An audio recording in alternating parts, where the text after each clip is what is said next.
Olá, paz! É com muita alegria que convidamos você hoje para ouvir mais uma palavra no programa Mensagem de Esperança. Seja bem-vindo e Deus o abençoe.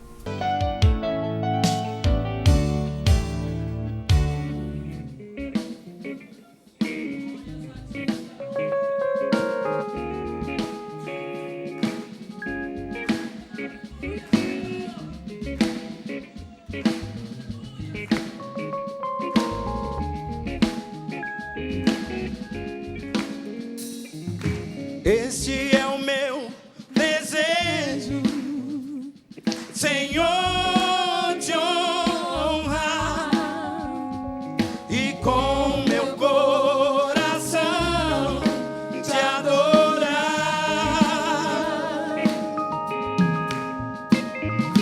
Tudo que há em mim te dá só a ti adoro, meu Senhor.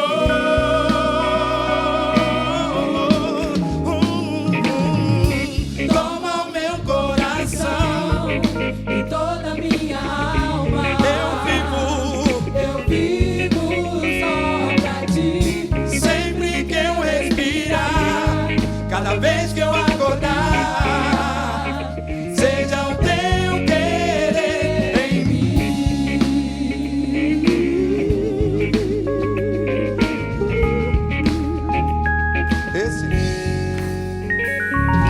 Este é o meu desejo.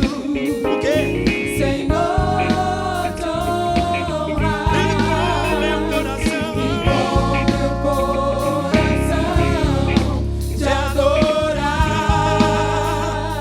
Tudo que há em mim, tudo Tudo que há em mim te dá. te dá louvor. Só a ti Só a ti adoro, meu Senhor. Toma o meu coração e toda a minha alma. Eu vivo só pra ti, sempre que eu respirar, cada vez que eu acordar, seja o teu querer. Toma meu coração Toma o meu coração e toda a minha alma. toda minha alma. Eu vivo Eu vivo só pra ti. sempre que eu respirar, cada vez que eu acordar, seja o teu querer em mim.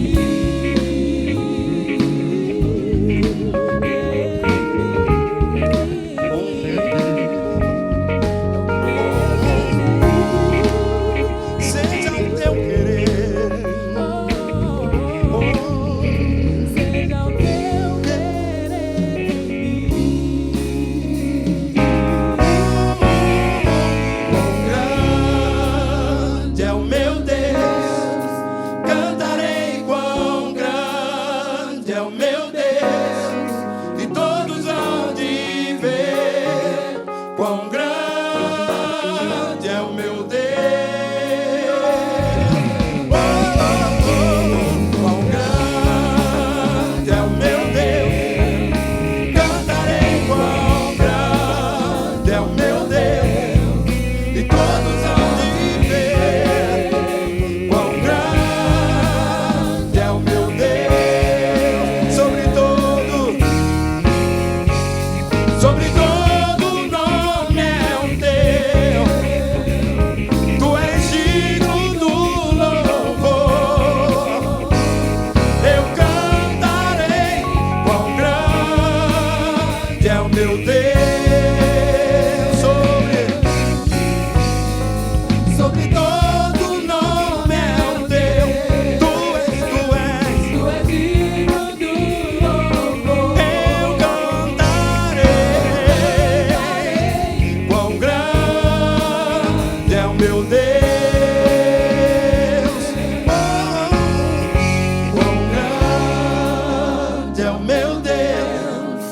Cantarei quão grande. Adore Ele. Meu Deus, E todos hão de Mais uma vez. Quão grande é, quão grande é. Quão grande é o meu Deus. Cantarei, cantarei. Cantarei quão grande é o meu Deus. E todos hão de ver. Quão grande é o meu Deus. Oh, oh, oh, quão grande é o meu Deus. Cantarei quão grande é o meu Deus. E todos hão de ver. Quão grande é o meu Deus. Quão grande. Quão grande é o meu Deus. Cantarei, cantarei. Quão grande é o meu Deus. E todos hão de ver. Quão grande é o meu Deus.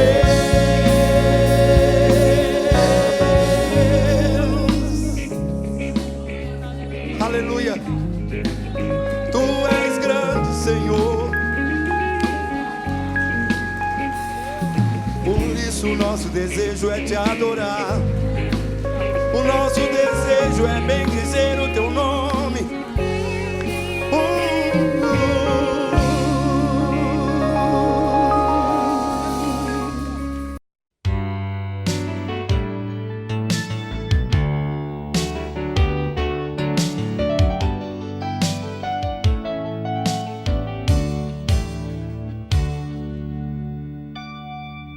O temor do Senhor é o princípio do conhecimento. Mas os insensatos desprezam a sabedoria e a disciplina. O temor do Senhor é o princípio do conhecimento. Mas os insensatos, eles desprezam a sabedoria e a disciplina. Esse primeiro versículo, ou esse versículo 7 do capítulo 1, ele já começa mostrando para a gente aqui uma coisa gloriosa, que é a fonte, ou a origem de toda a sabedoria. O capítulo 2, versículo 4, diz que a sabedoria, mostra para a gente que a sabedoria, ela é como um tesouro, é algo tão precioso, que nós temos que buscar. Capítulo 2, versículo 4. Se procurar a sabedoria, como se procura a prata, e buscá-la como quem busca um tesouro escondido. Olha como ele expressa isso. Você não encontra a prata, você não encontra um tesouro em qualquer lugar. Em todas as esquinas, no meio da rua, nas praças. Uma coisa que você tem que buscar. Os materiais mais preciosos demandam um esforço, uma busca, uma procura grande da pessoa. Assim ele coloca a sabedoria dessa forma. Que a sabedoria é um tesouro que é para ser buscado. É algo que nós temos que ir ao encontro dela. E aí nós falamos um pouco sobre isso. Primeiro, que Deus é a fonte dessa sabedoria. Aliás, Provérbios parece que ele personifica Deus através da sabedoria. Tem hora que você não sabe se ele está falando da sabedoria no sentido de saber, ou se está falando de Deus. Porque Deus, nesse texto, e é uma linguagem poética, você vai entender isso, é como se Deus estivesse personificado. A sabedoria está criando vida. Ela clama, ela fala, ela procura pessoas, ela instrui, ela é buscada como se fosse uma pessoa, como se fosse o próprio Deus. Olha a importância que se dá aí à sabedoria. Deus é personificado na sabedoria. E há, queridos, uma verdadeira sabedoria quando se tem uma vida comprometida com Deus, porque Ele é o princípio de todas as coisas. Esse texto fala que o temor do Senhor é o início, é a origem, é de onde emana toda a sabedoria. Temor é uma reverência. Quando nós tememos, nós ouvimos, nós damos atenção. Um filho que tem temor pelo pai não é medo, não é pavor, não é pânico. Ter temor é respeitar, é reverenciar. No sentido assim, olha, se eu tenho temor por alguém, eu ouço o que essa pessoa tem a me dizer. Eu acredito nela. Eu sei que o que ela está dizendo é para o meu bem. Eu sei que ela pensa coisas boas e interessantes a meu respeito. E o que ela deseja para mim, o que ela faz por mim, são coisas boas. Temer ao Senhor é confiar, é reverenciá-lo, é respeitá-lo. E saber que aquilo que Ele quer, aquilo que Ele diz, é bom, é profundo, é o que nós temos que atender e atentar, e obedecer, e viver aquilo que Ele quer que vivamos. Por isso, eu inicio falando de sabedoria e provérbios, usando esse texto para dizer para você que tudo começa com isso. Decida-se por um relacionamento sério e consistente com Jesus.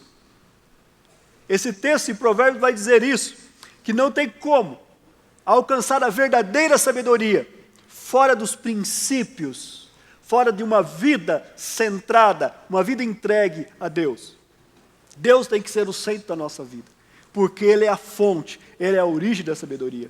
Por isso, o primeiro conselho que eu trago para você, baseado em Provérbios, é: assuma, decida-se por um relacionamento realmente responsável, consistente, consciente com Deus através de Jesus. Isso é muito importante para a sua vida. Confie que tudo o que Ele faz, ou tudo o que Ele já fez, é suficiente para a sua salvação. Deus, através de Jesus, seu Filho Jesus, que é Deus, Ele já fez tudo o que era necessário, tudo o que precisava ser feito para que você fosse salvo. Eu já disse aqui e quero repetir. Muitas pessoas às vezes dizem assim: o melhor de Deus ainda está por vir. Irmão, teve coisas boas em 2015, 2016, o melhor de Deus está por vir. Não, o melhor de Deus já veio. Já tem 2000 anos que o melhor de Deus já veio. Ele mandou Jesus, era o melhor que Ele tinha, é o Filho amado, é o Deus Filho que veio a este mundo, que morreu por nós. O melhor de Deus já veio. Ele já fez tudo o que precisava fazer para que eu e você pudéssemos ser salvos. Ele já enviou o seu Espírito, Jesus já completou a obra, Ele na cruz disse: está consumado, não existe mais nada, você só precisa aceitar, você só precisa receber, você só precisa crer. Terceiro, dependa inteiramente da sua maravilhosa graça. É verdade que nós temos que nos esforçar. É verdade que existe um momento da nossa vida que Deus olha para nós e vê, e procura as nossas atitudes, e procura a nossa força, e olha para a gente como que nós estamos buscando. Mas, queridos, dependência temos que ter da sua graça. Não dependa da sua própria força. Não dependa da sua força de vontade, porque ela vai falhar. Não dependa da sua própria sabedoria. Não dependa do seu próprio conhecimento. Dependa da graça de Deus. O Provérbio 3,7 fala assim: não seja sábio aos seus próprios olhos. Não confie nos seus olhos, não confie na sua visão, não confie no que está aparentemente diante de você. Confia no Senhor. Dependa da graça dEle, para você viver, para você ser bem sucedido. E eu quero aqui falar uma palavra que eu já até falei aqui na igreja, mas eu acredito que nos faz muito bem nessa hora recordar sobre isso. Provérbios tem muitos textos do tipo: faça isso e vai acontecer isso. Ele diz: filho meu, se você ouvir as minhas palavras, se você atentar para a minha voz, então o Senhor te dará isso, vai acontecer isso na sua vida. Filho meu, se você não ouvir, se você não fizer isso, também você vai ter algumas consequências. Por exemplo, capítulo 3, versículo 7 e o 8, que eu já até citei aqui. Ele fala assim: não seja sábio aos teus próprios olhos, tema ao Senhor e evite o mal. Isso dará a você saúde ao corpo e vigor aos ossos. Olha que interessante isso. Quando você teme ao Senhor, quando você anda nos caminhos do Senhor, você automaticamente está evitando o mal. Evitando o mal, isso vai ser saúde para o seu corpo. Vai ser vigor. Alguns textos falam vai ser medula para os seus ossos. Olha que coisa maravilhosa. Faça isso e vai acontecer isso. Mas ele também dá exemplo do lado negativo. Se você olhar, vai acontecer alguma coisa ruim, como no capítulo 1, o versículo 10 comparado com o versículo 19. Filho meu, se os maus tentarem seduzi-lo, não ceda, porque lá no 19 ele fala qual é a consequência. Tal é o caminho de todos os gananciosos, que assim, quem assim procede, a si mesmo se destrói. Se você seguir essas pessoas más e andar nessas más companhias, o que vai acontecer com você? Você vai ser destruído. Vai haver uma destruição. E Provérbios todo, você vai lendo, você vai perceber isso, que ele está constantemente nos levando a isso. Faça isso e vai acontecer isso. Se você não fizer, se você não ouvir, se você andar errado, as consequências serão desastrosas, serão assim. E aí eu falo de 2 mestres que nós temos. E na vida, na nossa vida, nós vamos aprender sempre com eles. Aliás, é só com eles que nós aprendemos. Um se chama sabedoria e o outro consequências. Podemos aprender muito com esses 2 mestres. São 2 professores. E hoje você pode escolher com qual deles você quer aprender. Com a sabedoria ou com a consequência. Os 2 ensinam. Os 2 vão trazer lições para a gente. A grande diferença está no estilo. Está na forma como eles nos ensinam. A maneira e o estilo que eles usam para ensinar é que são diferentes. Vamos falar primeiro do primeiro mestre, as consequências. As consequências são um mestre mais rigoroso, mais duro, que causa mais dor, mais sofrimento. A matrícula e as mensalidades para aprender com ela custa muito caro. Custa muito caro. O custo final do seu aprendizado pode levar de você muitas coisas preciosas. Amigos, às vezes o trabalho, às vezes até casamento, e mais drasticamente, às vezes até a própria vida da pessoa. A formação da consequência é aquilo que chamamos de experiência própria. Não, eu aprendi isso por experiência própria. Alguns acham que isso é muito legal. Mas não é. Vou voltar a usar um exemplo. Você vê uma parede sólida, muito boa, e você fica imaginando, o que será que acontece se eu sair correndo, com tudo que eu tenho de velocidade, e bater com a cara nessa parede? Eu nunca vi alguém fazer isso. E eu quero aprender o que acontece com experiência própria. Tem alguém que quer fazer isso hoje para a gente servir de exemplo aqui na igreja? Não tem? Temos uma parede boa aqui. Acho que não vai dar certo. Aí você toma distância, respira fundo, se prepara, põe um tênis bom, de corrida, tal, tira o óculos. Pede para alguém filmar para depois você pôr no YouTube. E sai com toda a velocidade e dá contra a parede com toda a força. Você vai aprender pérolas gloriosas. Parede dura, nariz macio, parede ganha, nariz perde. Isso é uma coisa linda que você aprendeu por experiência própria. Mas dói a beça. Mas é assim que as consequências ensinam. Você aprendeu uma pérola preciosa sobre isso. Mas é só uma. Você precisa aprender muito mais coisas. E como é que vai ser? Será que você vai ter nariz para tantas paredes? Você já viu a expressão, aquele camarada cabeça dura? Ele fica batendo contra a parede, dando murro e ponta de faca. São pessoas que estão aprendendo com as consequências. O pai e a mãe falam, meu filho, olha, eu sei o que você está falando, eu sei o que é isso, não vai por aí, isso não dá certo. Ah, eu tenho que ter a minha experiência, eu tenho que ter a experiência própria. Ótimo, você está elegendo o professor consequência. Bacana. Você quer e você gosta desse estilo de aprendizado, não tem problema nenhum. Ele vai te ensinar. Mas talvez você perca algumas coisas. O salmista, no Salmo 119, versículo 67, o versículo 71, ele fala: antes de ser castigado, eu andava desviado, mas agora obedeço a tua palavra. Foi bom até ter sido afligido, para que aprendesse os teus estatutos. Ele foi afligido. Ele andava desviado, e aí ele foi castigado. Falou, mas agora eu aprendi a tua palavra. O problema é que tem gente que não aprende. E o conselho da palavra de Deus então para você, dá uma olhadinha nisso. Quem é o professor que você está elegendo?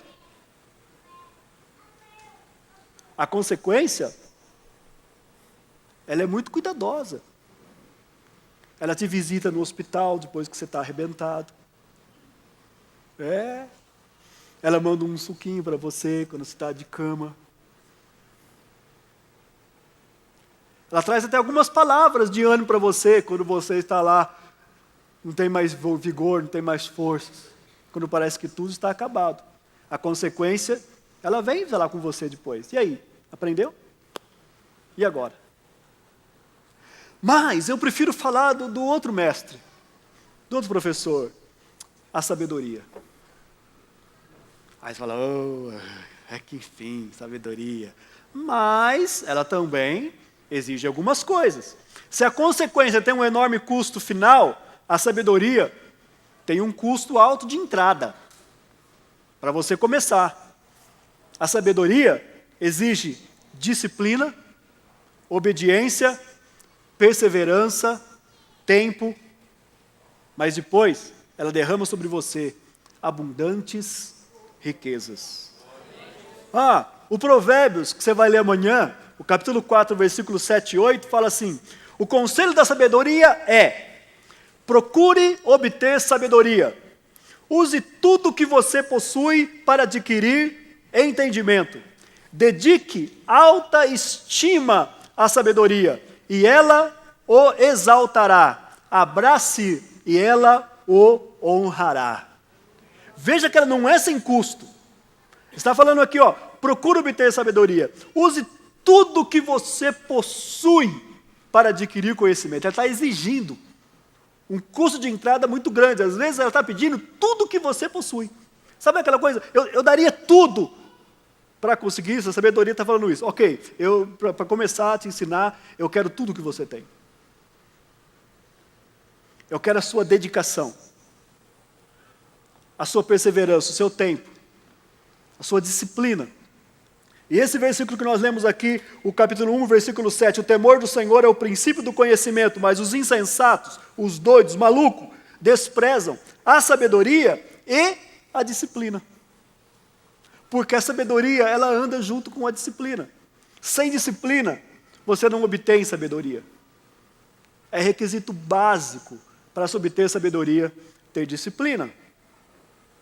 A maior diferença entre sabedoria e as consequências é que a sabedoria ensina as lições antes de você cometer o erro. As consequências, por sua vez, exigem que você cometa o erro primeiro para depois lhe ensinar as lições. Você entendeu, sim ou não? Mas para você gravar agora, já que você já entendeu.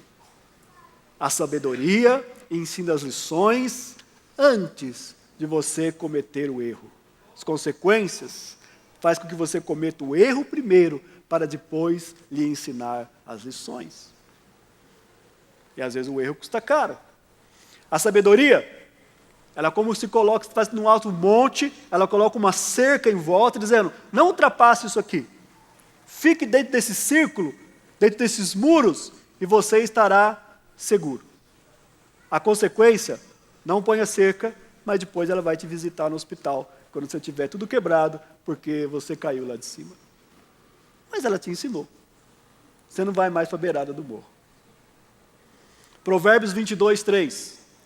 O prudente percebe o perigo e busca refúgio. O inexperiente segue adiante e sofre as consequências. E a palavra é colocada, sofre as consequências. E aí, sabe que uma coisa linda, querido, da sabedoria? É que você pode aprender com o erro dos outros. Eu gostaria nessa noite, se tivesse vindo alguém aqui para dar com a cara na parede. Eu sei que tem muitos adolescentes, muitas pessoas novas aqui, que eles já iam aprender aqui hoje. Tem ninguém mesmo que quer fazer isso? Deixa eu parar de falar, vai que aparece alguém. Olha como é que é as coisas, a gente tem que tomar cuidado. Ei, mas você pode aprender com o erro dos outros. E aí tem um tesouro na sua frente, talvez nas suas mãos hoje, ou no seu celular aí, que é a Bíblia. A Bíblia reuniu cerca de uns 400 homens e mulheres na história da humanidade e contou as histórias deles. Mas não pegou só as coisas boas deles. Aliás, parece que conta mais os podres dele, as coisas ruins que eles fizeram, do que mesmo as coisas boas.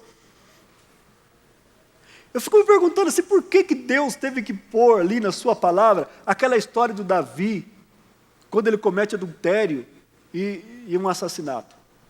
Foi tão bom, a gente admirava o Davi era um ídolo.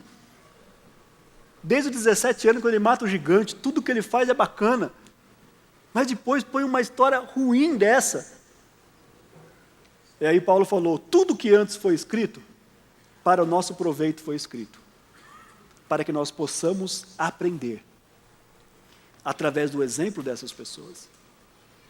Quando você busca esses mentores na palavra de Deus, você vai aprender com o erro que eles cometeram. E Deus deixou registrado isso para você, para que a gente possa aprender com eles. A sabedoria, ela mostra para a gente, e tudo para você aprender, tem 2 tipos de dores. Uma é a dor da sabedoria, e uma é a dor da consequência. A dor da sabedoria chama disciplina, e a dor da consequência chama arrependimento.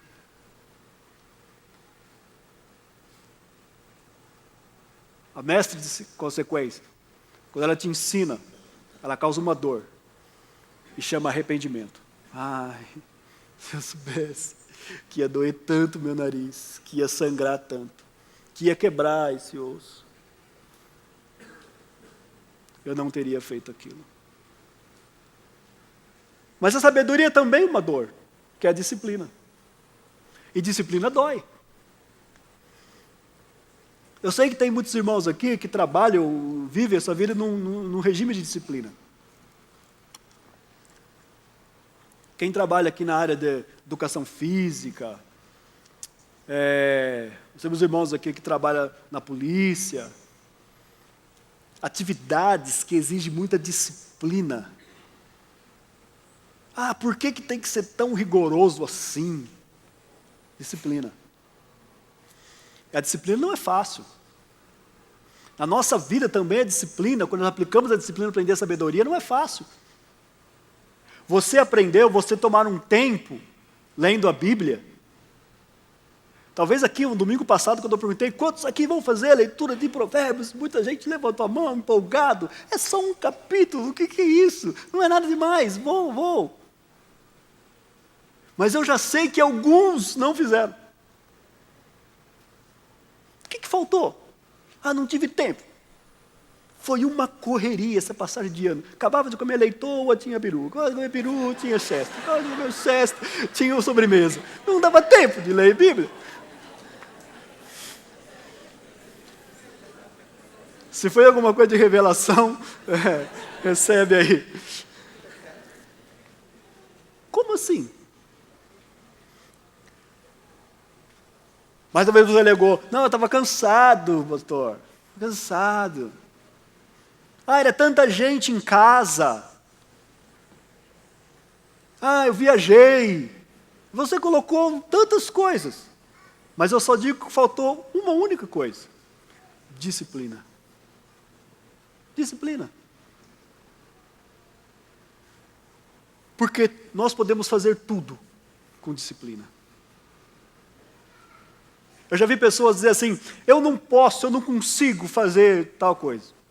Só que eu não consigo caminhar. Não gosto de caminhar, de fazer atividade física. Aí ele tem um troço no coração. Vai para o hospital, fica 10 dias, passa pelo vale da sombra da morte. Só que ele não vem como Davi, não temerei mal algum. Eu temi o médico, temi injeção, temi enfermeira, estou com medo de hospital, estou com medo de tubo de oxigênio, estou com medo de tudo. Aí o doutor chega para ele e fala assim, e aí meu filho, você vai fazer alguma coisa agora? Ô doutor, o que o senhor quer que eu faça? Caminhar, estou caminhando já. Já, vou embora a pé, mulher, você vai dirigindo, eu vou a pé para casa. Aí ele começa a caminhar, ele começa a fazer atividade. Por que ele não podia fazer antes? Ele elegeu a consequência como professor. E a dor é o arrependimento. Se eu tivesse feito. Eu não consigo comer, para mim é um problema. E quando eu chego de festa, eu como porque e não sei o quê. Aí tem um troço. Aí o médico te dá uma dieta. Você não vai poder comer isso, vai ter que diminuir o sal, você não vai poder comer, não pode comer isso, que colesterol, não sei o quê. Vamos comer aqui. Não posso. Aprendeu com a consequência, e não com a sabedoria. Porque a dor da sabedoria é a disciplina. Passar um tempo lendo a Bíblia. Separar um tempo para a oração. Vemos uma geração que não tira mais tempo para isso. Parar tudo para um momento de solicitude. O que é isso? Silenciar. Quando está agitado, está corrida, eu vou para o ribeiro, como Davi. Gigante gritando, o exército com medo, ele foi para o ribeiro pegar as pedrinhas dele. Está tudo agitado, eu vou me silenciar. Fecha seu quarto, vai para um lugar, faça de tudo. Essa correria da vida. Dá para fazer. Se você que não achar que não dá, a consequência pode dar um jeito nisso para você. Eu não gostaria que ela desse. Tirar um dia para jejuar. Ei, pastor, agora você pegou. Jejum para mim é um problema. É um problema. Não consigo. Se eu ficar de manhã sem tomar um café, é uma dor de cabeça. É uma dor de cabeça. Aí você chega àquela idade que precisa fazer aqueles exames. Aí o médico fala assim, você vem meio-dia em jejum, tá? Doutor, cafezinho? Nada. Que horas? Meio-dia. Aí você chega lá meio-dia. E o médico atrasa.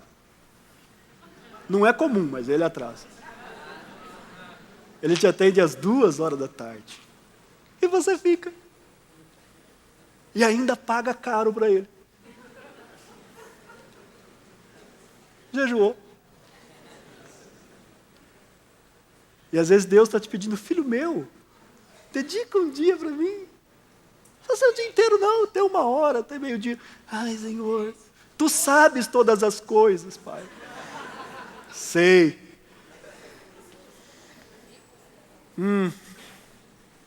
Separar um momento para uma vida em comunidade. Vir para a igreja. Ei, esse negócio de vir para a igreja, né, irmão? Tá bom. Cada 15 dias eu venho aqui, marco meu ponto, uma vez por mês. Deus sabe. Usar um feriado para servir. Servir, fazer uma coisa por alguém, ajudar uma pessoa. Isso tudo é possível fazer com disciplina? Sim. Com disciplina é possível fazer. O que a sabedoria ensina? Como nós usamos a sabedoria? Primeiro, a palavra de Deus, ela revela toda a sabedoria de Deus. Ensinamento prático para você, querido. Não estou contando histórias, nada. Embora eu gosto muito de histórias. Mas ensinamento prático. 3 questões. Por que devemos estudar a Bíblia? Nós estamos em Provérbios, irmãos, então eu estou falando a coisa desse jeito. Primeiro, ela revela tudo o que nós precisamos saber sobre Deus. A Bíblia revela quem é Deus. como Deus age. Qual é o senso de justiça de Deus? Não o seu senso de mal, o de Deus. O que é certo e errado aos olhos do Senhor. Os sensos de valores de Deus. A Bíblia vai revelar onde Deus deseja que você esteja. O que Ele quer que você faça. Você encontra isso na Bíblia. Ela mostra o caminho que você deve seguir na vida, como diz o Salmo 91. Lâmpada para os meus pés é a tua palavra e luz para o meu caminho. Eu aprendi com o pastor Reis. Lâmpada para os meus pés, ela ilumina você perto, o caminho imediato. Lâmpada para os meus pés é a tua palavra. Luz para o meu caminho é o farol alto, que está lá, indicando longe, iluminando o caminho distante. A palavra de Deus te ensina tudo sobre Deus. Segundo, ela lhe permitirá enxergar os outros com os olhos de Deus. E isso é muito importante, queridos, porque o nosso coração, os nossos olhos são enganosos. E nós temos a tendência de ver as pessoas e as coisas a partir da nossa visão de mundo. Tudo que eu vejo a partir de uma visão de mundo, dos paradigmas, daquilo que está dentro da minha cabeça, daquilo que eu penso, daquilo que eu acho. Então, se eu vejo uma pessoa pela primeira vez, eu já acho que ela é boa ou má, dependendo da minha visão. Da minha, nós chamamos de impressão. Aí eu chego assim, cuidado com aquele rapaz lá, hein? Estranho ele. Mas você conhece ele? Não conheço, mas eu não sei, eu tenho aí não sei, me parece. Aí depois você conhece ele, gente, é uma pessoa maravilhosa. Porque você olhou de acordo com a sua visão de mundo. Mas quando você vai para a palavra de Deus, ela te ensina a olhar as pessoas da maneira como Deus vê as pessoas. Você quer ter um exemplo? No livro de Juízes, tem a história de um rapaz chamado Jefté. Jefté. Aí diz assim que o pai dele foi infiel, e teve um caso com uma prostituta, e a prostituta engravidou, e nasceu o Jefté. Olha como ele já começa. Ele era um cara violento. Quando ele estava crescido, os irmãos repeliram, mandaram ele embora de casa, disseram, você não vai herdar com o nosso pai porque você é filho de uma prostituta. Ele se juntou com os arruaceiros, baderneiros, tornou o chefe dessa gangue. Só que quando Deus vai falar do Jefté, ele fala assim, era porém Jefté homem valente e valoroso. Se você encontrasse o Jefté na rua, tatuado, maluco, cara de mal. Não vou falar a camisa que ele estava usando não, porque está começando o ano, deixa quieto esse negócio. Está vendo? Você pensou na camisa com os seus olhos. Com a sua visão maldosa.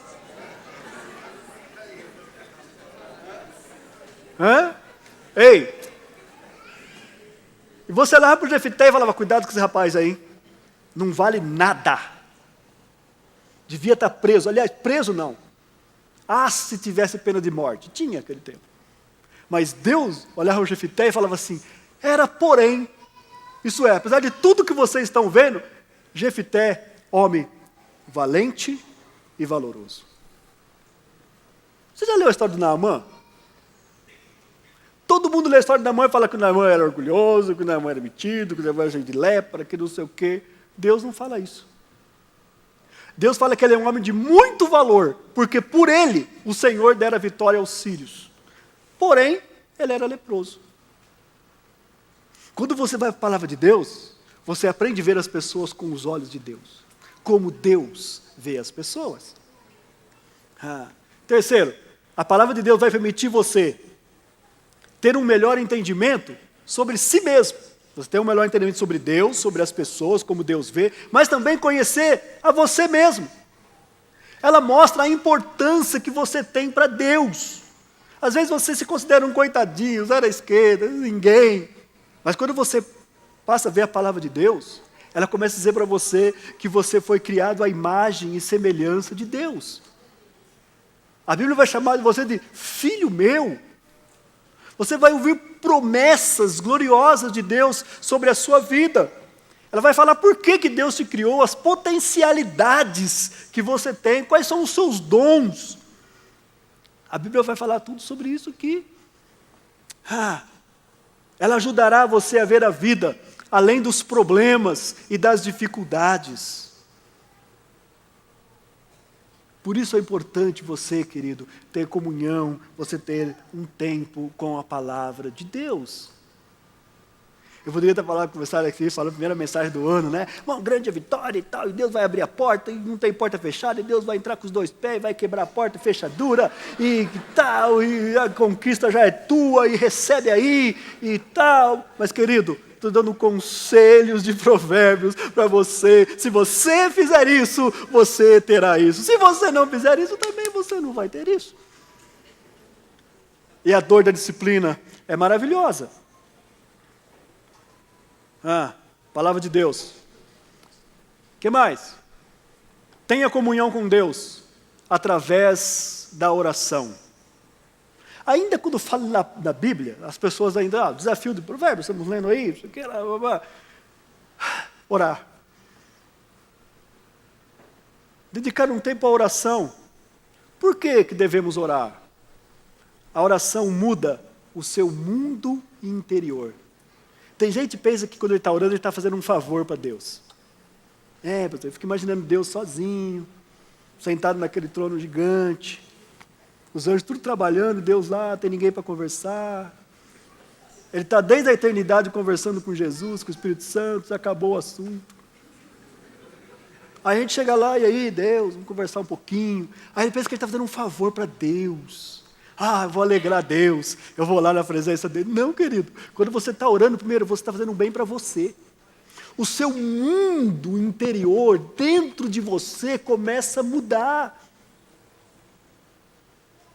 Ansiedade, depressão, angústia, aflição, vai orar.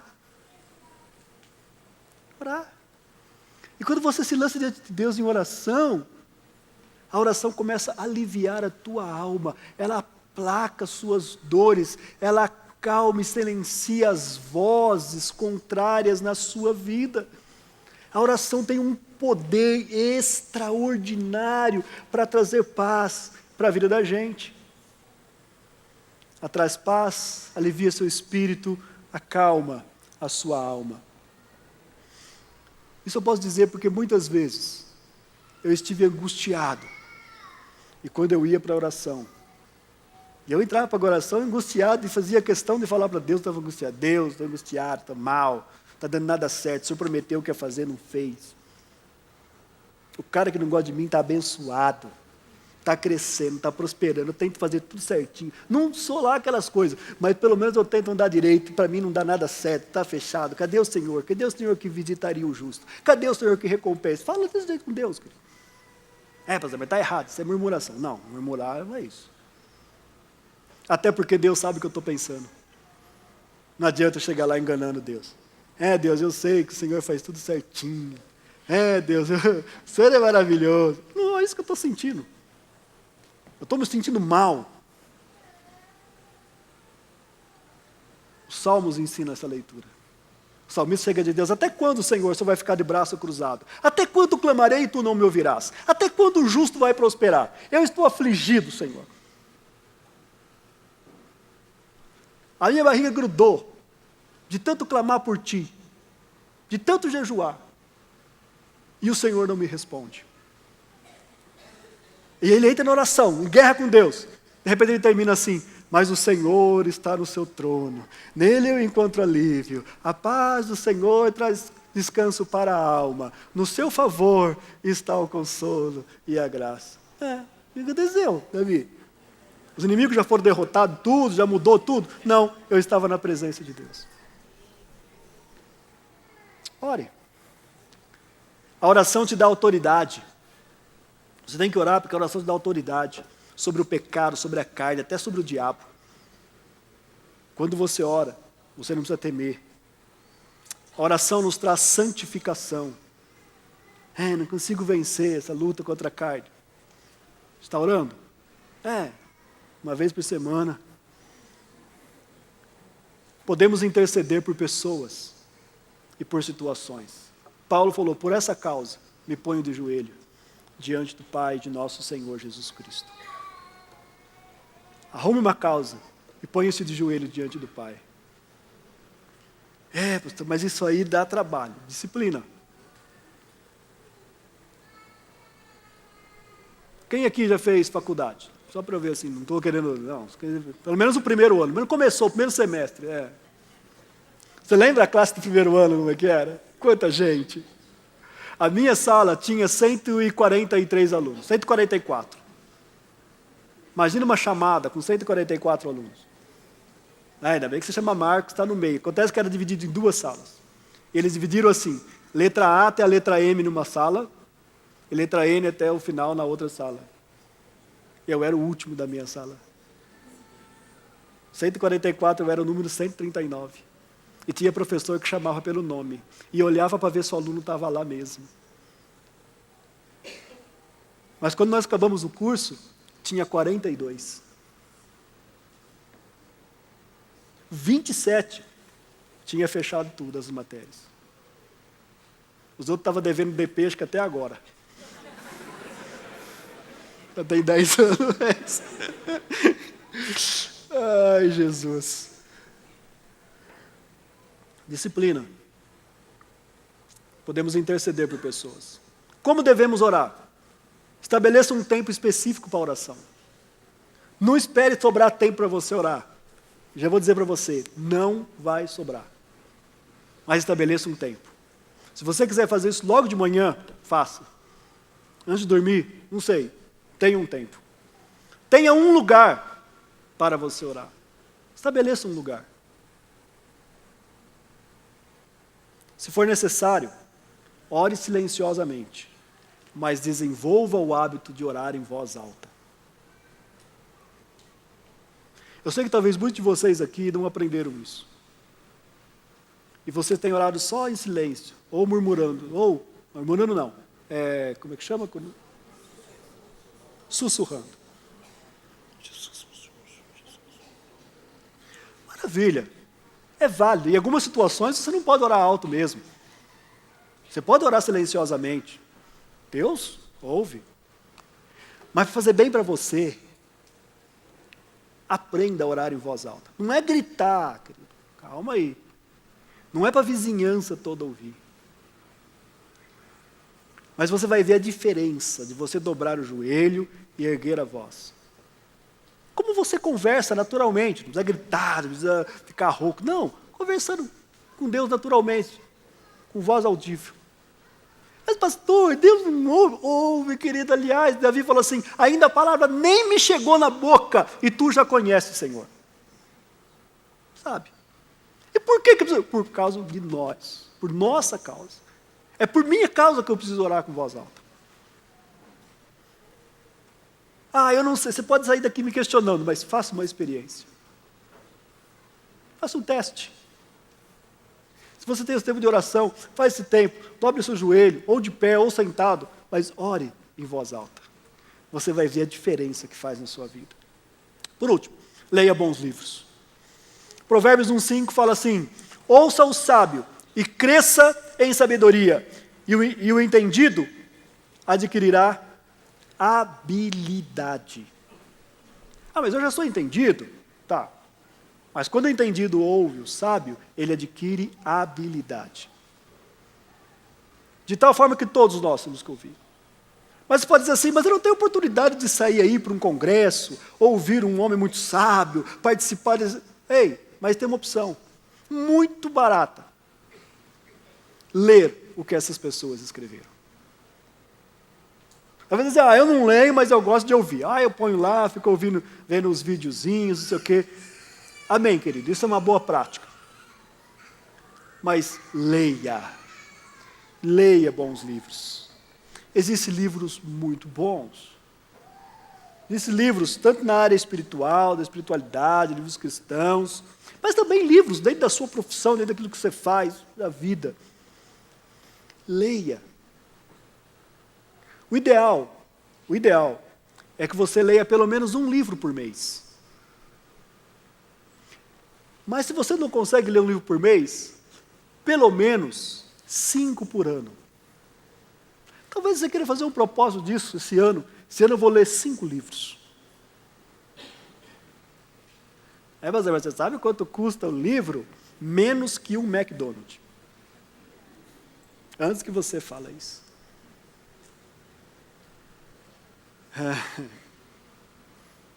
Tem umas coisas até que você baixa aí nos PDF da vida.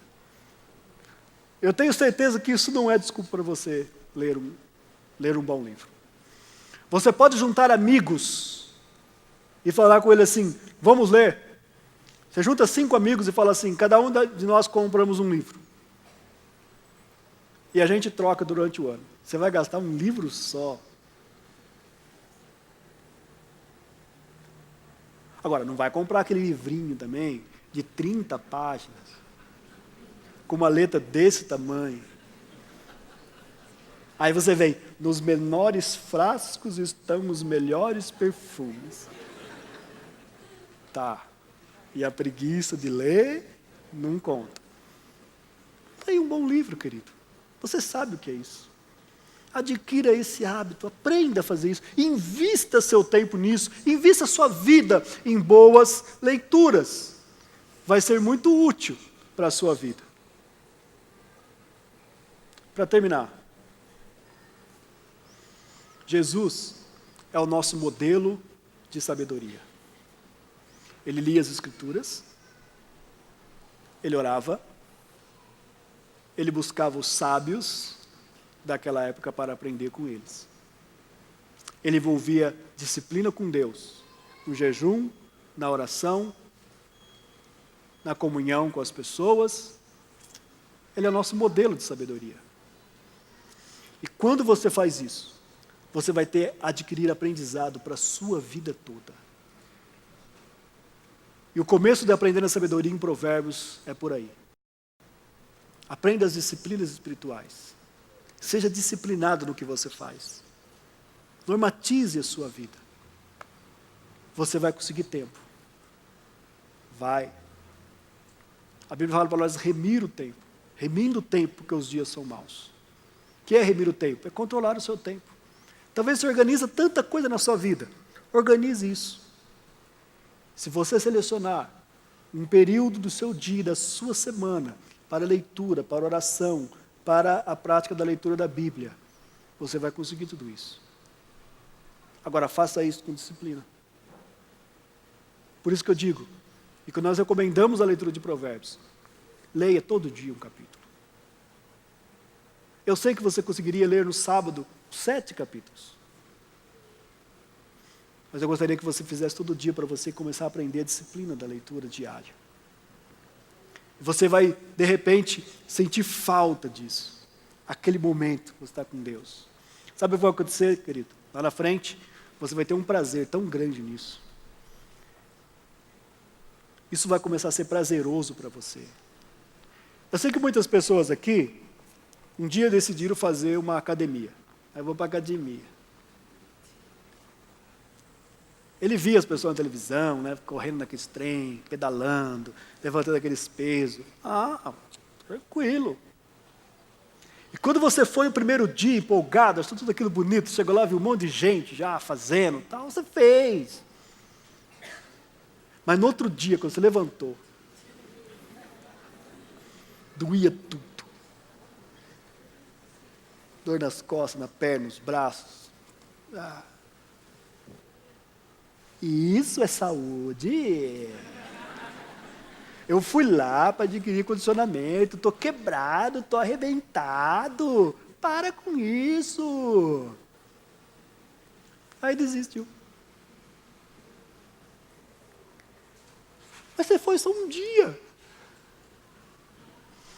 Beleza, aí você venceu o primeiro dia, foi uma semana, um mês. Você foi na frente do espelho. A galera que faz, né? Eu não vou fazer aqui para envergonhar ninguém. Não aconteceu nada.